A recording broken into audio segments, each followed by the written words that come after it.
मला बोलतात काय गाडी आहे आज गाड्या शॉर्टेज आहे म्हणून मग आडून बघतो का. म्हणलं बरोबर आहे ना, आज गाड्या शॉर्टेज आहे म्हणून तुम्ही जर रेट चढवायला तयार आहेत, मग 12 महिने ज्यावेळेस मार्केटची पूर्ण वाट लागलेली आहे किंवा तेव्हा ड्रायव्हरला फायदा होत नाही, तेव्हा तुम्ही तर कमवतातच ना. ड्रायव्हर कुठं कमवतोय त्यावेळेस. म्हणलं मग 2 दिवस जर कमवायचे भेटले तर कमवू द्या ना, द्या ना कंपन्यांना चांगले रेट.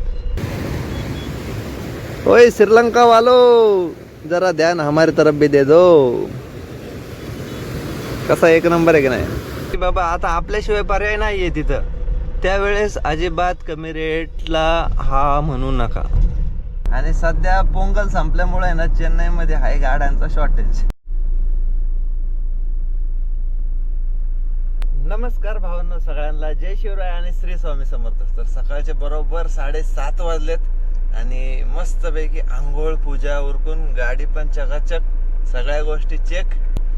मुंबईवरतून पुणा, पुण्यावरतून डायरेक्टली चेन्नई, 4 राज्यांचा प्रवास, महाराष्ट्र, कर्नाटक, आंध्र आणि आता तामिळनाडू कव्हर करून घेतलाय. आणि डायरेक्टली बोललो आता सकाळी फ्रेश झाल्यानंतरच ब्लॉगची सुरुवात करावं. कारण इथून आपल्याला मित्रांनो 40 किलोमीटर जायचं. 40 किलोमीटर जाऊन गाडी खाली करायची आणि आपलं टोटल जे रनिंग झालं ना आतापर्यंत मुंबईपासून तर 1266 किलोमीटर झालेत. आणि हे 40 म्हणजे बरोबर 1300 किलोमीटर. म्हणजे मुंबई टू चेन्नई 1300 किलोमीटरचं रनिंग आहे, पूर्ण रनिंग. आणि खर्च किती येणार आहे हे सगळ्या गोष्टी आपण पुढं कव्हर करण्याचा प्रयत्न करू. तर चला मित्रांनो निघूया सकाळ सकाळी. कारण सध्या चेन्नईमध्ये आहे ना सगळी वेगळी सिच्युएशन आहे, तुम्हाला पुढं बघायलाच भेटेल. कारण एवढ्या सकाळी उठून आंघोळ बिंघोळ करून लवकरात लवकर गाडी खाली करण्याचं काय प्लॅनिंग असेल ना ते तुम्हाला पुढं बघायला भेटणार. तर चला जास्त इंट्रो मोठा खेचायचा नाही. पहिलं लोकेशन 40 किलोमीटरला आहे जिथं आपल्याला घर सामान काढून द्यायचंय. एक गोष्ट नक्की करत चला, म्हणजे जर तुम्ही चेन्नईचे बुकिंग घेऊन आले ना का मस्तपैकी राजस्थानी ढाब्यावरती थांबायचं, टेन्शन फ्री. 20 रुपये पार्किंगचे द्यायचे. सकाळी चहा नाश्ता आंघोळ उरकून घ्यायचं आणि मग सकाळी चेन्नईकडे कूच करायची. तर आपण पण तसंच प्लॅनिंग करतो. मी मागच्या वेळेस पण तसंच केलं होतं आणि ह्या वेळेस पण तसंच केलंय.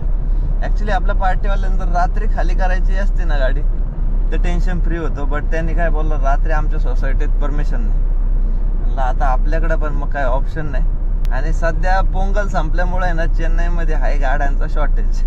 म्हणजे आता पोंगलचा आजचा संपून 4था दिवस आहे, त्यामुळे इकडून बुकिंगा मजबूत निघाल्या. त्यामुळं बोललो आता टायमिंगला आपली गाडी भरली पण पाहिजे. कारण कालच मला 2-3 कॉल येऊन गेले की दादा पोहोचला की नाही. दादा अजून रस्त्यातच आहे. म्हणलं लवकरात लवकर पोहोचून लवकरात लवकर खाली करायचा प्रयत्न करू. तर बरोबर 9:30 वाजलेत मित्रांनो. आपण पोहोचलोय डायरेक्टली लोकेशनवरती आणि आता 27 बॉक्सीचं काढून द्यायचे. भरपूर मोठी सोसायटी आहे. टाईम जाईल, 1 तासभर जाईल. लेबर बघायचे अजून बाहेर जाऊन आणि मग गाडी मोकळी करायची आणि पुढच्या लोकेशनला जायचं. चला ब्लॉग शेवटपर्यंत बघा. बरोबर 11:30 वाजलेत मित्रांनो. चला झाली आपली गाडी खाली आहे बघा. सगळं मोकळं आतमध्ये वाहून द्यायचं होतं एक लेबर घेऊन, ते सगळं केलं आहे. आता आपलं location Parimal pharma. Direction start. तरी आपले 1.5-2 तास गेले याच्यामध्ये. पटापटा उरकून घेतलं आणि झालो मोकळा आता.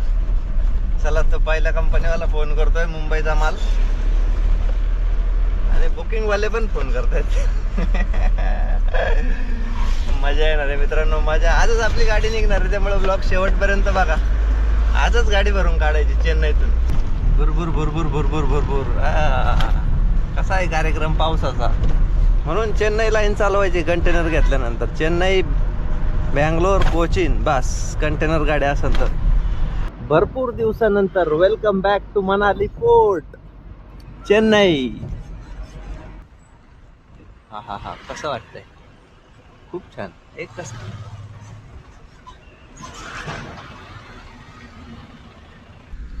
बंगालचा उपसागर बघायचा काय बघा. एक नंबर. शेजारी ते दिसला का हा कोणता तरी पॉइंट आहे. सुनीचं तेवढंच अंतर आहे. पुढे बघा इथून एवढंच आहे. एक किलोमीटर पण नाही आहे. चला पहिली गाडी खाली करून देऊ. Parimal pharma solution. आणि आपला 6 सेन्स सांगतोय की आपल्याला आजच बुकिंग भेटलं. चला पहिली गाडी खाली करून घेऊ. फार्मा कंपनी आहे त्यामुळं काय आतमध्ये कॅमेरा वगैरे अलाउड नसणार आहे. त्यामुळे आता पेपर घेऊन जातो, एंट्री वगैरे करतो आणि गाडी खाली करून घेतो. भेटू मित्रांनो डायरेक्टली गाडी खाली झाल्यानंतर. कसा वाटतोय मित्रांनो सीन? अरबी समुद्र भरपूर वेळा पाहिला, हिंद महासागर पण पाहून झाला. आता बंगालचा उपसागर बघून घ्या, बंगालचा उपसागर. ओए श्रीलंका वालो, जरा ध्यान हमारी तरफ भी दे दो. कसा एक नंबर आहे की नाही. इकडे आपण गाडी खाली करायला गेलो होतो, इथं 1 किलोमीटर होतं फक्त. गाडी लावली, समोर मस्त असा चर्च आहे आणि हा नजारा एकदा परत बघून घ्या.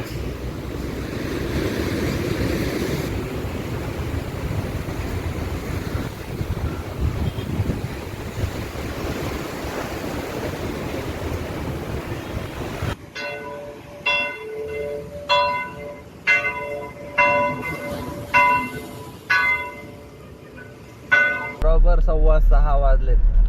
लोकेशन बघा पहिलं, फक्त 37 किलोमीटर, 34 किलोमीटर झालं बरं का कन्फर्म. आपला 6 सेन्स वाया नाही जाणार. पाऊस पडायला लागला बघा. बुकिंग केलंय कन्फर्म आणि आता डायरेक्टली लोडिंगला निघालोय. थांबायचं नाही, कारण संधीचं सोनं करून घ्यायचं. लाचचा पोंगल तुम्हाला आठवत असेल, आपण 8 दिवस थांबलो होतो आणि MT इथून बँगलोरला गेलो होतो. आणि ह्या वेळेस आल्यानंतर मग कसा गोल्डन चान्स लागलाय की नाही आपला, समजून घ्या नीट. सांगतो मी, चला तुम्हाला. आता रस्त्याने जाता जाता झालं असं की मी बाहेर पडलो ना कंपनीच्या, त्यानंतर पण आता जेवढ्यांचे नंबर मिस कॉल आहेत सगळ्यांना फोन करत सुटायचं. बरं त्यात भरपूर मेसेज होते, मला बऱ्याच जणांनी मेसेज फॉरवर्ड करून दिले की दादा हे चेन्नईचं पुण्याचं बुकिंग आहे, हे तळेगावचं बुकिंग आहे, हे नाशिकचं बुकिंग आहे, वडोदऱ्याचं बुकिंग आहे, अहमदाबादचं बुकिंग आहे, मुंबईचं बुकिंग आहे. असे प्रत्येक ठिकाणचे बुकिंग आहे. ग्रुपवरती तर धुडकूच झाला होता. मी आपला बघायचो फोन, भाई जो कमी रेट बोलन फोन कट. काय माहिती का मित्रांनो, एक गोष्ट सांगतो तुम्हाला. आणि जे रेग्युलरली आपले 14-15 हजार रुपये देणारे पण आहेत ना का, चेन्नई टू पुणे स्पेशली, त्यांचं मी कॉल पण रेकॉर्ड करून ठेवले होते. जे आता आपल्या सर्कलमध्ये ऐकवायला ते बरं जातं, म्हणून मी ते रेकॉर्ड केले. मला बोलतात काय गाडी आहे आज, गाड्या शॉर्टेज आहे म्हणून मग आडून बघतो का. म्हणलं बरोबर आहे ना, आज गाड्या शॉर्टेज आहे म्हणून तुम्ही जर रेट चढवायला तयार आहेत, मग 12 महिने ज्यावेळेस मार्केटची पूर्ण वाट लागलेली आहे किंवा जेव्हा ड्रायव्हरला फायदा होत नाही, तेव्हा तुम्ही तर कमवतातच ना. ड्रायव्हर कुठं कमवतोय त्यावेळेस. म्हणलं मग 2 दिवस जर कमवायचे भेटले तर कमवू द्या ना कंपन्यांना चांगले रेट. आता हे जे बुकिंग फायनल केलं ना मित्रांनो, हा मी रेट दिलाय तेव्हा ते भाडं फायनल झालं आहे. ट्रान्सपोर्टरलाच फोन केला होता, ऑफिसलाच फोन केला होता. मी रेट दिला त्या रेटला ट्रान्सपोर्टरने फायनल करून गाडी बोलले लगेच म्हणलं निघ. फक्त चालू चहा मारलाय आणि डायरेक्ट निघालो आता चेन्नई सिटीमधून. तर अशी सिच्युएशन आहे मित्रांनो. म्हणजे तुम्हाला जर वाटतं ना की बाबा आता आपल्याशिवाय पर्याय नाही आहे तिथं, त्यावेळेस अजिबात कमी रेटला हा म्हणू नका. संधीचं सोनं करण्याची सवय लावून घ्या. आता तुम्ही बघत असाल ह्या महिन्यात हिशोब नाही त्याला, उलटं पालटं करण्याला. म्हणजे गुजरातची ट्रिप पाहिली असेल, त्याच्यानंतर कोचिनची सिरीज पाहिली असेल, आता ही चेन्नईची. ॲक्च्युली मला ते एडिट वगैरे करायला टाईम भेटत नाही आहे, त्यामुळे मी जास्त मोठे ब्लॉग बनवत नाही. सिंगल कमीत कमी याच्यात जास्तीत जास्त माहिती देण्यासाठी असे ब्लॉग बनवतो आहे. त्यामुळं बरीचशी माहिती मित्रांनो याच्यात दडलेली आहे. अजून आपला हिशोब वगैरे सगळं क्लिअर करायचं आहे. तर रात्रीचे 10:30 वाजलेत मित्रांनो. आपण बघा वेअर हाऊसिंग कशी आहे, भरपूर कंपनीच आहे ॲक्च्युली. इथं एंट्री वगैरे केली आपण आतमध्ये आणि गाडीत येऊन बसलोय, कारण आपला ट्रान्सपोर्टर येतोय. बोला जाऊन एंट्री वगैरे कर आणि थांब. तर इथं आलोय. ॲक्च्युली झालं असं, ते जे बुकिंग भरायला आपण चाललो होतो ना, म्हणजे त्या बीचच्या साईडने वगैरे पूर्ण मेन सिटी चेन्नईमधून, तर तिकडे गेलो. ऑलमोस्ट पोहोचलो होतो मी, फक्त एक 5 किलोमीटरच्या अंतरावरती होतो. आणि मला तिथं पोहोचायला कमीत कमी 2 तास लागले असतील त्या 35 किलोमीटरसाठी. तर तिथं पोहोचल्यावरती तो बोलतोय की आता नाही गाडी, उद्या लोडिंग होणार. बरं मी विचारलो होतं, बाबा गाडी लोडिंग होणार नाही, तू निकाल. चहा पिऊन डायरेक्ट निघालो होतो मी, जेवलो नाही दिवसभर. आणि बाई असं म्हणला, मग माझं थोडं टाळकं टाकलं. म्हणलं आता दुसरं शोधू काय, इथं वेटिंगवरतीच पडलं होतं. 3-4 कॉल येऊन गेले होते त्या पिरियडमध्ये. कन्फर्म झालं. त्यातलं एकाच हे कन्फर्म करून घेतलं होतं. हे पण मुंबईचंच भाडं आहे आणि तेवढाच रेट भेटलाय. त्यामुळं बोललो सोडायचं नाही. ज्याचा जो हजीर तो वजीर. म्हणजे ज्याचा माल रेडी आहे त्याचं गाडं घेतलं निघायचं. का आपण कोणाला बांधील नाही. तो जर त्यांनी जर आपल्यासाठी थोडा विचार केला असता, गाडी भरायला पाठवली असती म्हटल्यावरती गाडी भरूनच बाहेर काढली असती. थोडं ट्रान्सपोर्टरनी कंपनीवरती फोर्स केला असतं की नाही बाबा, एक तर चेन्नईमध्ये गाड्या नाही आहेत, भेटली गाडी तर भरून घे आणि पाठवून दे. तर त्यांनी तिथं रिलॅक्स केलं. तर मग जाऊ द्या बोललो, आपण काय विचार करायचा एवढा. आलो इकडं डायरेक्ट हे कन्फर्म केलं. आता हे तर आता रात्रीच लोडिंग आहे. बरोबर 12 वाजले मित्रांनो, आपण चाललो आपल्या गाडीची वॉटर टेस्टिंगसाठी. ॲक्च्युली आपल्या गाडीची बॉडी बनवली होती पावसाळ्यात, त्यामुळं थोडं हाय प्रॉब्लेम. पण आता ते मी ते एमसील लावून सील केले, बट तरी पण ट्रान्सपोर्टच्या तसल्लीसाठी आपण एकदा वॉटर टेस्टिंग करूया. इथं पाईप आहेत, त्याच्या खाली गाडी वॉश केली जाते. चला बघूया. चला मित्रांनो, आपली वॉटर टेस्टिंग सुरू झालेली आहे. यस, गाडी धुवून निघते, गाडी धुवून.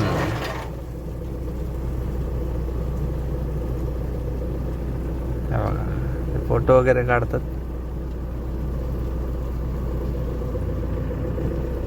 हा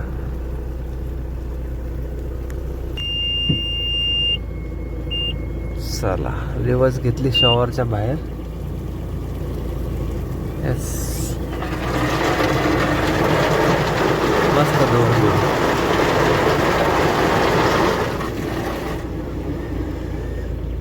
हा एकच नंबर, गाडी चकाचक. आता कपडा मारून घेतो म्हणजे गाडी पण क्लीन.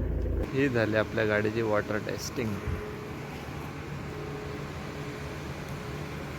कुठं काय लिकेज.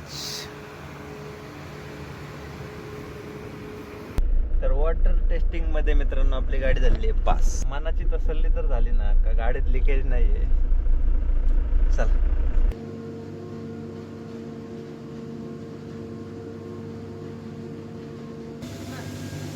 आगे वाला अलग या अलग.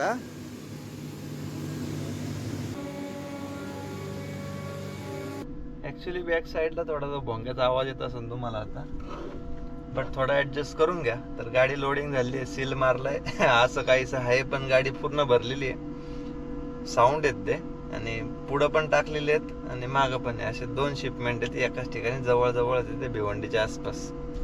तर आता पेपर घेऊ. इथं शेजारीच गोडाऊन आहे आणि इथून पुढची जर्नी कंटिन्यू करू. मस्त असा प्रवास आहे, त्यामुळे ब्लॉग आणि सिरीज शेवटपर्यंत नक्की बघा. बरोबर 2 वाजवलेत आपण. भाऊ निघाले बर का. चला बाहेर पडू पहिलं. तर आलोय मित्रांनो आपण 16 नंबरला. हा शेजारीच कलकत्ता हायवे, बट आपण इथून तिरुपतीकडे निघणार आहे. हे बघा, चित्तूर 136. ओके, चालतंय. आणि तोच रोड परत ट्राय करायला. काही मला काय लय गाईड करतात राव. तर हा डायरेक्टली व्हाया तिरुपती जाईल. हा रोड ट्राय करू. मागच्या वेळेस पण गेलो होतो, आता ह्या वेळेस पण गेलो, म्हणजे जाऊ. चला यार, लय भूक लागली एकतर, मला काहीतरी खाऊ द्या आता. ओके, मला हे लय गाईड करते बरं का मॅप.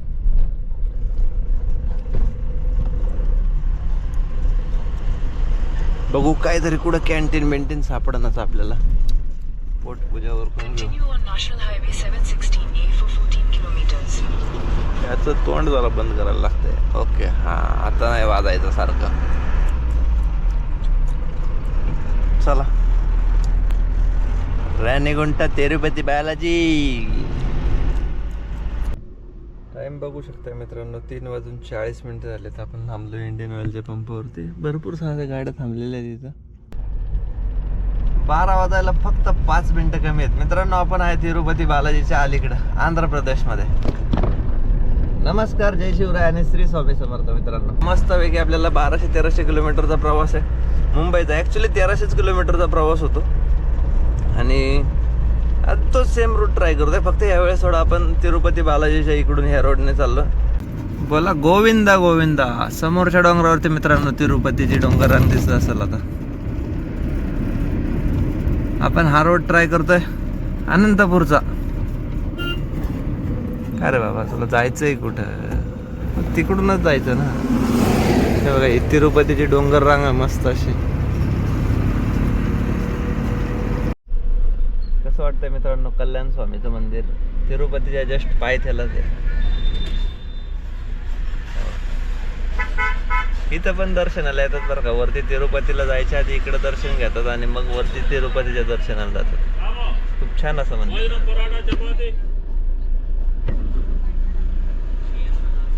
कल्याण कांता. बरोबर 1:15 वाजलाय. आता आंघोळीचं वगैरे बघायला लागणार आहे. आंघोळ पोटोबा आणि म्हणून आपल्या विठोबा राहतात आंघोळ केलं नसल्यामुळं.